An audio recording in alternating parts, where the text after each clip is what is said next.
Simon and Schuster Audio presents Written in the Stars, a Spotlight Sprinkles book by Lee Hart, read by Kimberly Woods. Chapter 1. Mom, you were supposed to turn left, not right, I say impatiently, as my mom turns down a bumpy dirt road. Recalculating, announces the computer voice of the GPS. See, I told you, I exclaim. My mom brushes a strand of brown hair from her face. I'm just doing what the machine told me to, Quinn, she explains in a frustrated voice. Actually, that is not what the machine told you to do, I point out.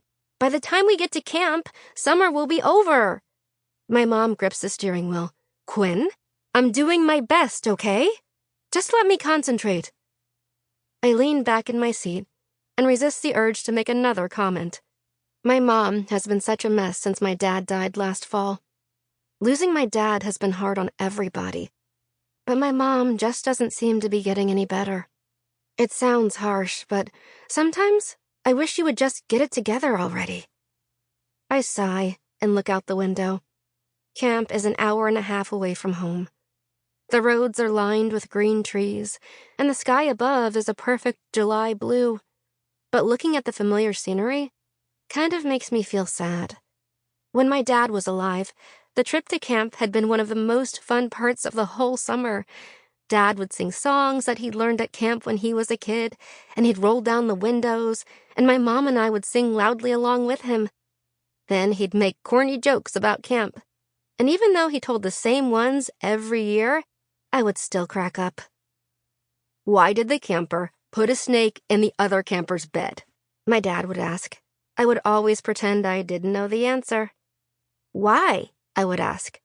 Because she couldn't find a frog, Dad would finish, and he and I would laugh while my mom rolled her eyes, but she was always smiling. Then, when we got to camp, he would give me the biggest, tightest goodbye hug ever, and he would even pretend to cry, making all my camp friends laugh.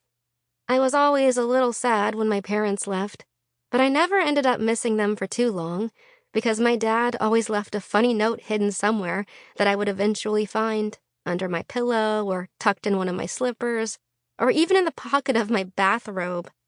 Suddenly, I realize there won't be a note this year. I start to tear up a little bit, but I turn to the window to make sure my mom doesn't see me. I take a deep breath and glance at the clock. It is 11:12. I start to feel anxious.